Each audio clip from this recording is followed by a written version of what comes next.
allons poursuivre donc cet après-midi le tour de piste, tour d'horizon autour donc des projets de recherche de la session 3 de POPSU Territoire. Et la 4e session donc sera consacrée au thème du numérique. Alors nous disions ce matin que certains thèmes sont assez à la fois incontournables et difficiles à définir. On évoquait le thème des transitions, bien sûr.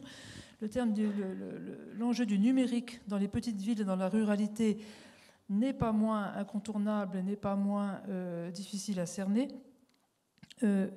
En particulier, il s'agit souvent d'éviter des idées toutes faites, à savoir que dystopique ou utopique, comme on veut. Dystopique parce que évidemment le rural c'est l'endroit où le numérique marche moins bien, et de dire ça, c'est exactement projeter d'ailleurs l'idée que ça ne peut marcher qu'en métropole.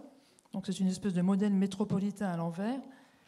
Et l'autre versant parfois, c'est effectivement d'imaginer, c'est un petit peu ce que pense, mais ça renvoie à l'exposé que vient de faire Valérie Jousseau, mais le numérique va réenchanter d'un coup le rural, mais sans qu'on sache très bien pourquoi et comment. On va transfigurer, comme dirait Antoine Picon, le milieu habité tel qu'il était avant.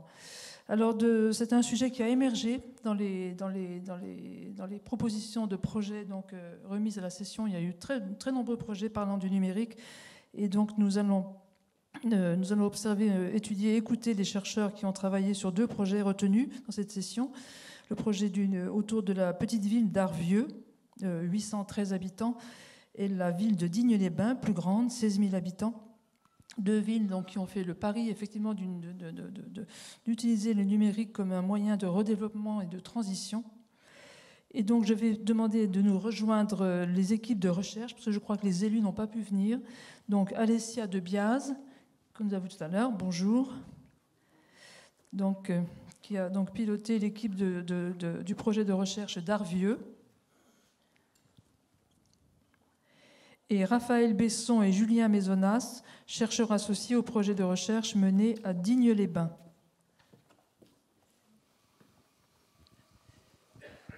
Et nous aurons comme grand témoin, je pose la question à Hélène Millet, Gisèle Rossamigno. Est-ce qu'elle n'a pas pu... Voilà, et donc on part sur les chemins d'Arvieux. Arvieux, c'est, donc, tu le disais, une commune de 813 habitants. On est pas très loin de Rodez, dans ses alentours. Ça fait figure de smart village à travers un dispositif qui a été développé d'insertion par les outils du numérique, et notamment la place et le rôle d'un entrepreneur en particulier, que vous allez découvrir dans quelques instants. C'est un village qui comporte également un hôtel, restaurant, une pépinière d'entreprise, une banque, et puis France Service qui s'est inséré plus récemment. L'irruption du numérique est vue comme une hybridation entre ville et campagne sur le territoire, et puis une appropriation d'un tiers-lieu qui est celui du jardin d'Arvieux. Voilà. Et puis aussi un certain nombre d'acteurs, de signaux faibles, qui nous ont fait engager cette recherche que vous allez découvrir à présent en images.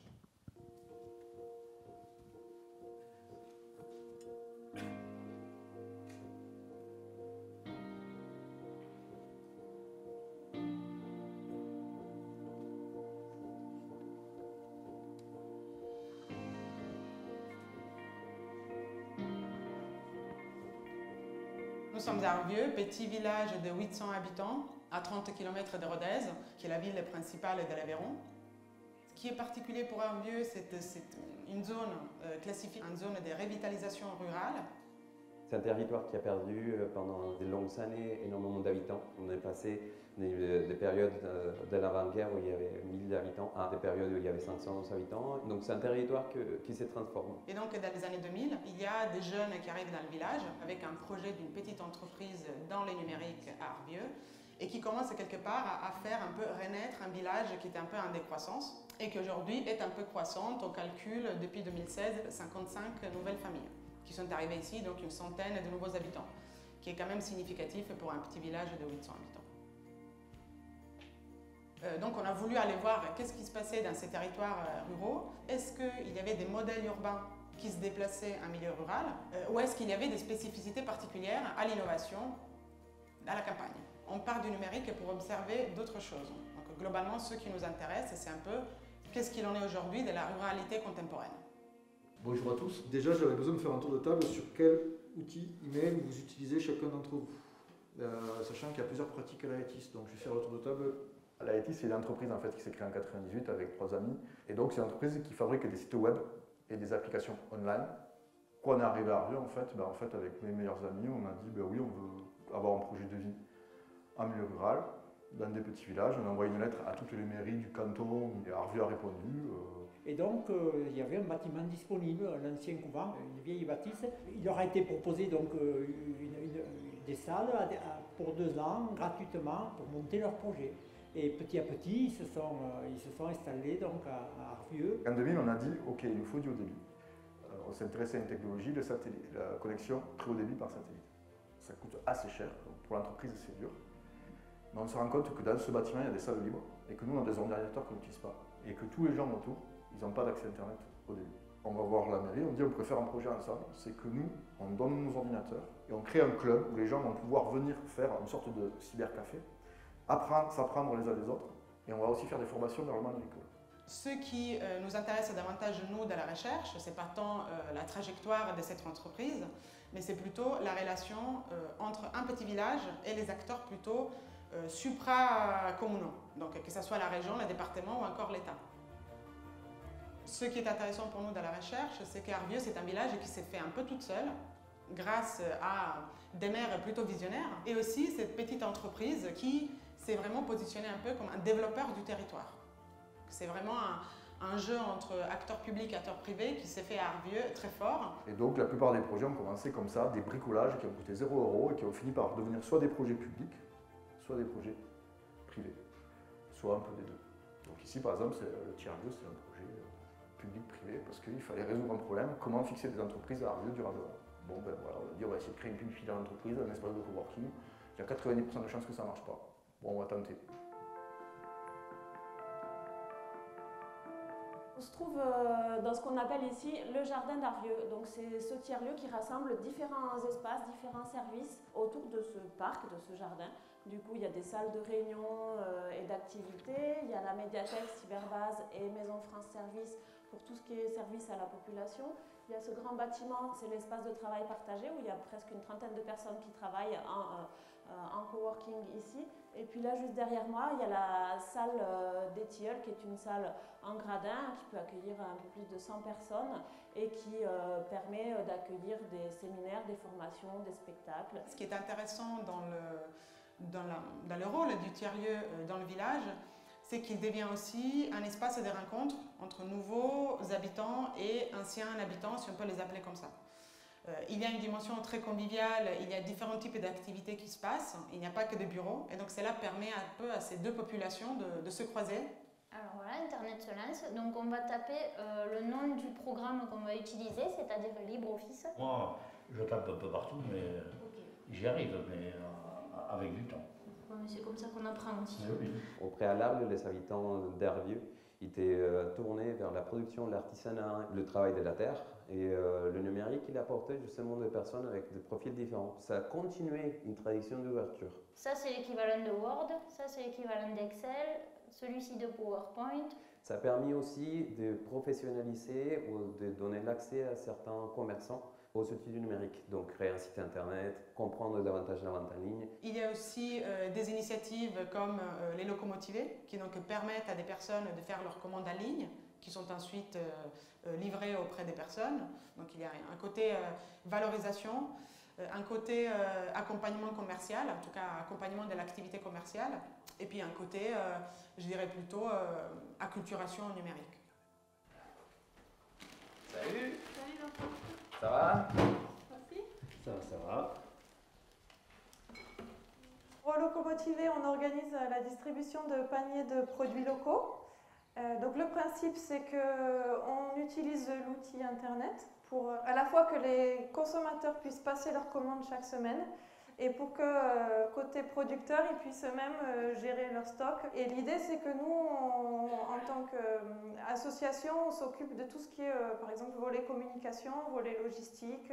L'année dernière, on était à une moyenne de 270 paniers livrés chaque mercredi. Je suis installé sur la ferme en brebis laitière depuis 2015. C'est la ferme familiale. et je me suis diversifié en créant une brasserie artisanale.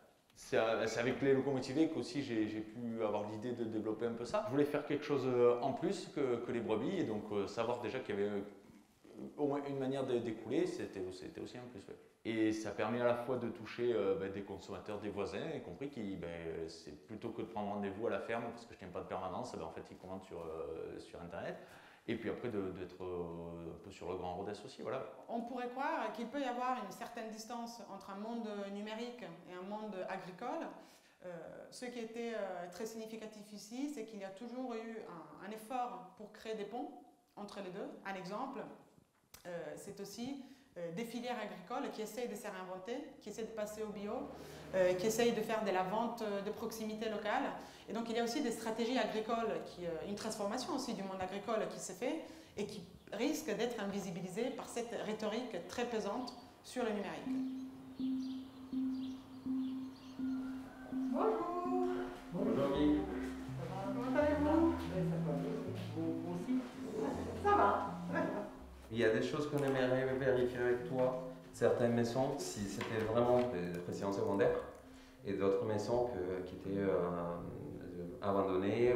Ça évolue sans arrêt. L'ancienne poste est libre pour le moment. Il y avait une locataire qui est partie en maison de retraite et ça c'est un bâtiment communal qui est disponible. L'enjeu c'est de rester toujours un petit village très rural. Et donc comment on jongle entre l'envie d'attirer de nouvelles personnes, mais surtout d'avoir une vision de maintien et pas forcément d'agrandissement. Ce qui était très net, c'est qu'au niveau du territoire, il y avait un manque de logement. Et à l'échelle de petits villages comme Arvieux, la réalité, c'est que si pas de logement, pas d'installation, moins de commerce, l'école qui ferme, etc. Donc ça, c'est des choses assez classiques en France notamment. Le projet du château d'Arvieux, c'est de devenir un bien commun ouvert sur le village.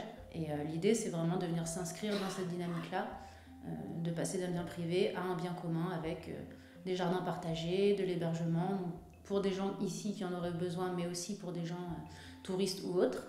Sophie, c'était déjà en fait ça? Oui, je pense que ça avait été reconnu n'importe comment et du coup ils ne sont pas embêtés. L'idée c'était de se dire, là, sur la première année où le lieu est disponible, est-ce qu'il y a du monde autour qui a besoin très concrètement de se loger? C'était le cas, il y avait 6 personnes et maintenant on va rentrer dans un autre type d'hébergement qui va être de l'hébergement temporaire. Donc on va tester une offre d'accueil là cet été en 2021 auprès d'une cible plutôt touristique et à terme ce sera plutôt toujours dans des formats plutôt temporaires, plutôt de l'accueil de formation par exemple. Donc c'est sur des formats de plusieurs jours ou plusieurs semaines. Voilà. L'importance face à ce type d'initiative, type l'ouverture d'un tiers-lieu, un milieu rural, c'est aussi de l'accompagner d'une série d'autres stratégies structurantes, dont par exemple celle en matière d'habitat, c'est-à-dire on attire des nouveaux habitants, mais où est-ce qu'on va les loger, comment on va les loger, combien de temps ils vont rester. Une autre typologie d'habitat qui n'existe pas pour l'instant encore, outre les anciens, les gîtes plus classiques ou les hôtels, c'est aussi un habitat temporaire. Ce que le château essaie de proposer par exemple. L'innovation, c'est la rencontre d'hommes et de territoires. Il y a un travail commun entre l'État et les collectivités territoriales. C'est la rencontre des volontés de certaines personnalités qui sont très liées et très attachées à leur territoire. Et je crois que c'est la preuve que dans la ruralité, il peut y avoir aussi beaucoup d'ingéniosité et de recherche. Tous les villages pourraient être des smart villages, mais la question, elle n'est pas là. Est-ce que nous voulons avoir le même récit territorial pour tous les villages qui déploieraient de la fibre dans leur village? Ce n'est pas le cas. Donc moi, ce qui m'intéresse, c'est de fixer de la valeur ajoutée à long terme dans cette petite Silicon Valley rurale. Et donc le fait d'avoir PopSu et des universitaires qui ont travaillé là-dessus, c'est un argument supplémentaire. Et l'autre chose concrète, c'est que ça crée du lien. Donc moi, c'est ça qui me fait kiffer dans le village. Tu vois, c'est ce moment magique où le tout est plus que la somme des parties. Tu vois, ce moment où ça émerge et tu te dis waouh, ça c'était même pas imaginable.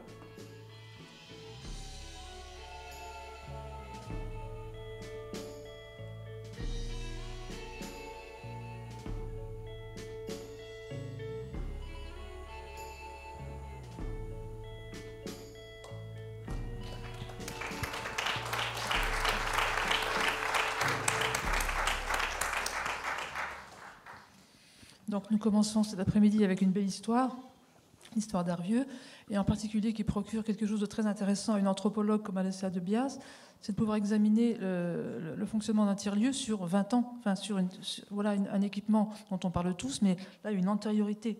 Donc la première question que je souhaiterais poser à Alessia de Bias, c'est précisément l'étude a sans doute porté sur les conditions de ce succès, sur les modalités de succès de cette entreprise en milieu rural.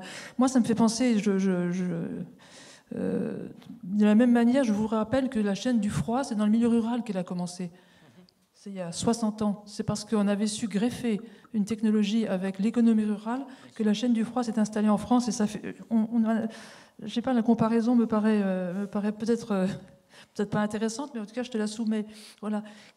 Comment réussir effectivement que vous a dit la recherche, comment a pris cette greffe entre effectivement une économie rurale et une technologie contemporaine? Merci pour cette question, c'est quand même très intéressant parce que ce que l'on a pu voir, c'est en fait cette technologie ne pourrait pas se greffer s'il n'y a pas un substrat. Dans le sens que s'il n'y a pas un substrat, voire un lieu dans lequel nous avons une forte activité associative, ça c'est le cas d'Arvieux, la technologie ne greffe pas, tout simplement, dans le sens que c'est quelque chose de très détaché. Et le cas d'Arvieux est très intéressant parce que les numériques, il n'est qu'une des activités, une des caractéristiques du village. Et ça, on l'a vu tout particulièrement, dans le sens que, alors si je parle en tant qu'anthropologue, il y a des rites d'initiation. Nous avons vu les chefs d'entreprise de l'ITIS, donc, qui, pour s'installer dans ces sites, pour être de ce lieu, il a dû participer aux fêtes des villages, il a dû les co-organiser. Et c'est vraiment un rite de passage pour tout le monde, dans le sens que les guerres entre familles se font sur l'organisation des fêtes des villages. Donc.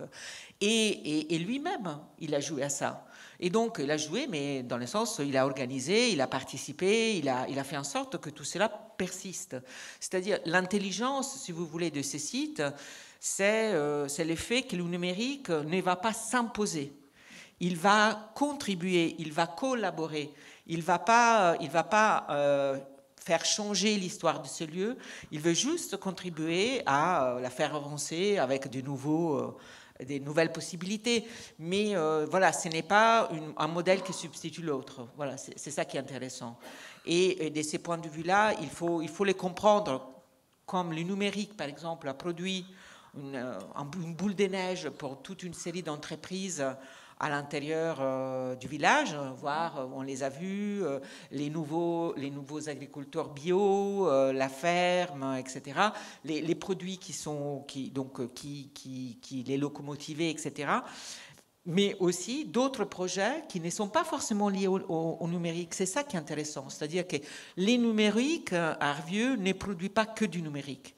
C'est une boule de neige qui donne la possibilité à d'autres personnes, à d'autres envies, de dire, mais tiens, c'est possible, il a fait dans le numérique, nous, on peut essayer de le faire autrement.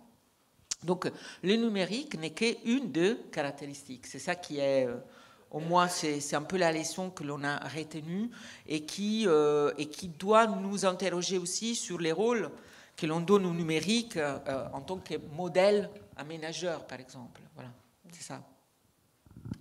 Merci pour ce témoignage. Au tiers-lieu, très proche, sur les contenus qui peuvent être développés, mais autre territoire, c'est celui de la ville thermale de Digne-les-Bains, territoire qui a engagé une transition vers un territoire de pleine santé, pour reprendre les termes évoqués notamment par les élus. Dans ce contexte-là, un tiers-lieu qui remplit plusieurs rôles, un living lab nature santé, un tiers-lieu culturel, un espace de coworking qui est installé. Dans quelle mesure, finalement, ces tiers-lieux permettent-ils finalement de régénérer cet espace des petites villes? Raphaël? Okay, merci. Effectivement, enfin, sur Digne-les-Bains, en fait, on retrouve à peu près la problématique originelle d'Arvieux, sur un territoire qui, au fond, eh bien, cumule les difficultés, cumule les handicaps, problèmes de démographie, problèmes d'enclavement, vieillissement de la population et perte d'attractivité économique aussi pour Digne-les-Bains. Et donc là, ce territoire se retrouve à devoir imaginer effectivement d'autres pistes possibles de développement. Et finalement, ces espaces de tiers-lieux apparaissent comme des espaces possibles pour justement se réinventer collectivement. Et notamment passer de cette image de ville, enfin, plus que cette image, cette culture institutionnelle extrêmement administrative à Digne, vers une autre forme de culture qui permettrait effectivement de davantage coopérer et de trouver des solutions en commun par rapport à des problématiques que peut connaître ce territoire.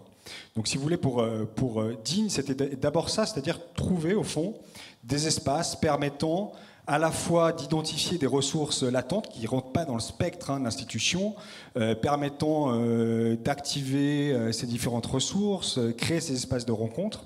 Et ce qui est intéressant, je vois, enfin, juste par rapport au film que j'ai vu, par rapport à Arvieux, ce qui est intéressant par rapport à Digne, c'est qu'il n'y a quasiment pas eu en fait cette problématique numérique qui a été posée en tout cas en tant que telle. Alors certes, il y avait des projets d'accompagnement à la transition numérique des entreprises. Il y avait aussi ce projet de Living Lab Santé qui, à un moment donné, travaillait sur cette idée que les outils numériques peuvent effectivement participer à une plus grande autonomie des personnes et des territoires sur la question de la santé. Mais il n'y avait pas cette entrée numérique, en tout cas directe. Et c'est beaucoup plus dans le cadre des tiers-lieux de Digne, au fond, cette idée qu'il y a par contre une culture numérique autour de la coopération, autour du partage, autour de l'expérimentation aussi, qui peut à un moment donné donner de nouveaux outils à la collectivité pour aussi apprendre à se réinventer collectivement. Donc c'est ça un peu la réflexion sur Digne. Alors, je peux vous parler ensuite des résultats de l'étude, donc je continue là-dessus Oui, bien sûr. Ok, continuons. Finalement, les points saillants de cette étude. Exactement. Alors, donc, par rapport à notre étude, nous, ce qu'on a essayé de faire, c'est essayer de comprendre l'ensemble des effets de ces tiers-lieux sur le territoire. Non seulement les impacts directs, en termes de création d'emplois, d'augmentation, je sais pas, du chiffre d'affaires de telle ou telle entreprise, en termes de développement de mètres carrés de tiers-lieux, mais on a essayé de développer un protocole qui nous permettrait d'objectiver en fait les externalités, l'ensemble de ces effets externes, pas directs, aussi non marchands, de ces espaces-là. Donc ce qu'on a essayé de travailler, c'est un protocole autour de plusieurs types de méthodes, donc une évaluation experte, un programme d'auto-évaluation et aussi d'évaluation par les usagers, nous permettant à un moment donné de permettre de, quelque part, décentraliser le protocole d'évaluation pour essayer de donner un maximum de matière pour objectiver ces externalités. Alors ce qui ressort, donc on a eu toute une série de méthodes, mais je ne vais peut-être pas tout vous raconter là, ce qui ressort, c'est qu'au fond, rien d'étonnant en termes d'impact direct sur la capacité à diminuer l'économie du territoire, à créer des emplois, on est encore sur des éléments assez faibles par rapport à ces effets des tiers-lieux sur le territoire. Par contre, on a observé des choses extrêmement intéressantes en termes effectivement des effets sur la coopération, c'est-à-dire que pour Digne, c'était quand même extrêmement nouveau de se retrouver dans un espace qui, à un moment donné, fasse se rencontrer à la fois les acteurs administratifs, institutionnels, les acteurs économiques, les acteurs de l'environnement, en lien avec la santé, ce territoire de pleine santé, et puis aussi, plus récemment, les acteurs culturels. Donc là, un espace qui permet effectivement cette rencontre-là. Donc de ce point de vue, ça a été extrêmement intéressant. Et puis un deuxième effet, il y en a d'autres, mais un deuxième effet extrêmement intéressant, c'est qu'au fond, ces projets de tiers-lieux ont servi à, quelque part, acculturer l'administration, à la fois la ville de Digne et puis aussi l'agglomération, à ces nouvelles manières de faire de l'action publique, de manière plutôt transversale, de manière plus expérimentale, en créant aussi des espaces pilotes. Donc ça a permis aussi d'acculturer toute une série de techniciens des collectivités à ces nouvelles formes aussi d'action publique possibles.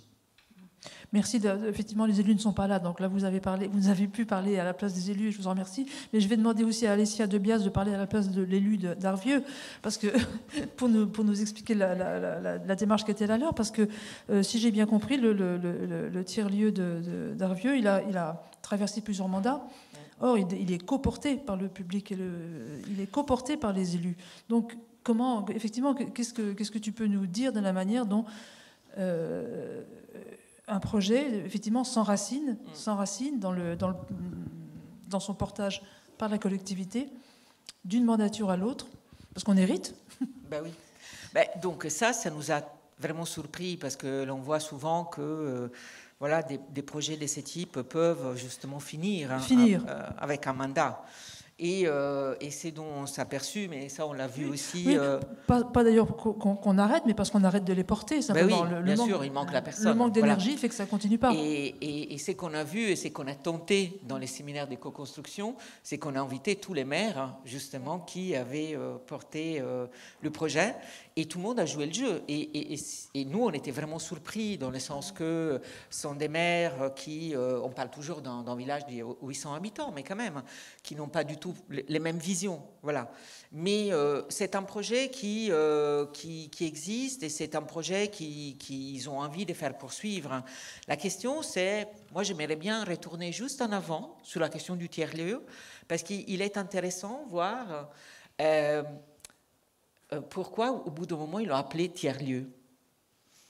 Parce que fondamentalement, ces lieux qu'on appelle tiers-lieux existaient déjà avant.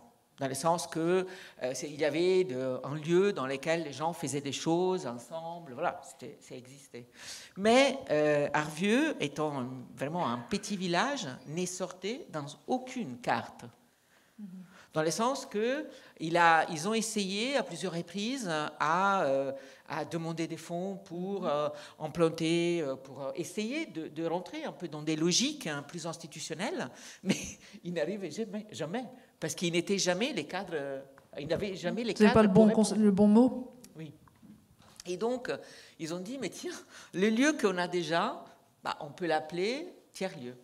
Et du moment qu'on a fait un tiers-lieu, alors j'exagère un peu, mais du moment qu'on fait un tiers-lieu dans un village de 800 habitants, tout de suite, l'IB vient et Smart Village.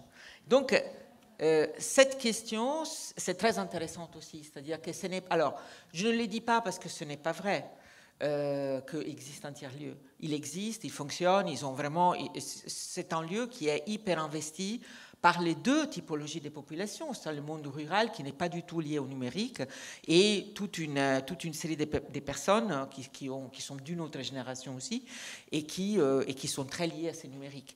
Mais c'est un lieu, comme vous l'avez dit aussi, de rencontres, dans le sens que voilà, ces deux mondes-là se rencontrent, mais c'est l'enjeu, si vous voulez, c'est dire tout cela, même si on a décidé de l'appeler tiers-lieu pour une question de communication, ok. Mais l'enjeu, c'est qu'il existait, comme je disais, quelque chose avant. Donc, on peut l'appeler avec le label qui fonctionne, très bien, mais les lieux fonctionnent parce qu'il y a les gens qui veulent le faire fonctionner. Donc, c'est ça qui est intéressant dans cette aussi différentes générations des maires. Et ces maires qui se passent du mandat à l'autre, un peu cette idée, un peu de garder ces lieux. Ornella, dans la vidéo dit, peut-être entre attractivité, peut-être ce n'est pas forcément une question d'attractivité qu'on devrait mettre en œuvre, mais plutôt des politiques de maintien. Et les politiques de maintien sont celles qui prennent soin justement du lieu, prennent soin des projets qui doivent justement être sur les territoires et non être soumises simplement aux temporalités politiques. Voilà.